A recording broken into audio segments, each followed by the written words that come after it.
As long as I gave her instructions instead of barking commands at her, she had no problem ignoring me.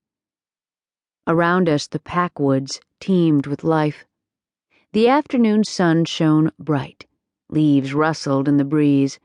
Squirrels dashed to and fro on the branches, completely undeterred by several hundred were carnivores living next door.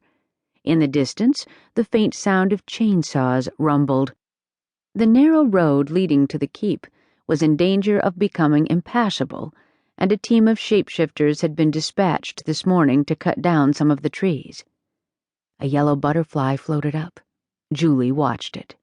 I pulled my spear back, reversed it, and stabbed her in the left shoulder with the butt. Ow! I sighed. Pay attention, please.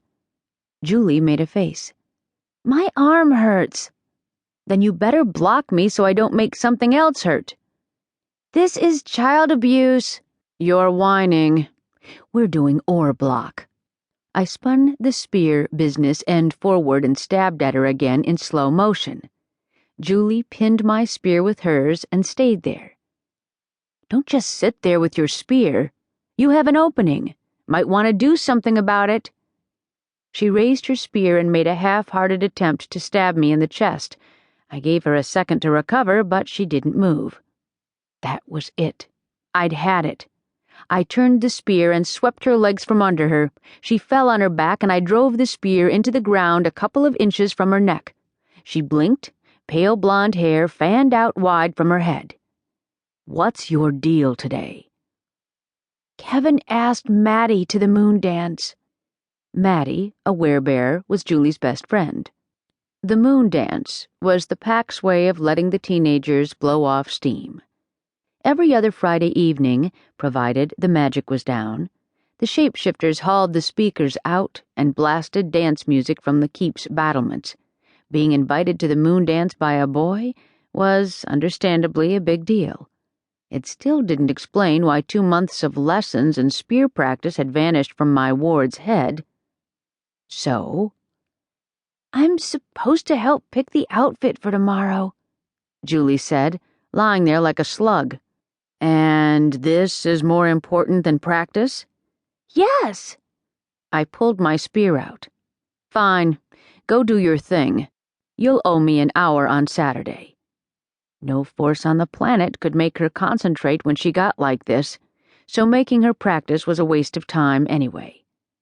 The slug child turned into a nimble gazelle and sprang to her feet. Thank you. Yeah. We headed out of the woods. The world blinked for a second, and a tide of magic splashed us, drowning the woods. The chainsaws sputtered and died, followed by loud cursing. The official name for the phenomenon was post-shift resonance, but everyone referred to it as magic waves. They'd come out of nowhere and roll across the world, snuffing out electricity, killing internal combustion engines, strangling guns, and spitting out monsters. Then the magic would vanish. The electric lights came on, and firearms once again became deadly. Nobody could predict how strong a wave would be or how long it would last. It made for a chaotic life, but we persevered. The trees parted, revealing a vast grassy field. In the middle of it, the keep rose like a gray, man-made mountain, an example of what happened if several hundred deeply paranoid and superhumanly strong people got together and decided they needed a safe place to crash. From one angle, the keep resembled a modern fortress. From another, a medieval castle. We approached from the north, which gave us a view of the main tower, and from here the place looked like a grim, foreboding high-rise, complete with a penthouse, where Curran and I made our lair. It wasn't always this way. We hadn't started out by looking at each other and instantly deciding we were soulmates. When we met, he thought I was a reckless merc who defied authority because I felt like it. And I thought he was an arrogant bastard who had enough issues to fill the keep from top to bottom. But now we were together.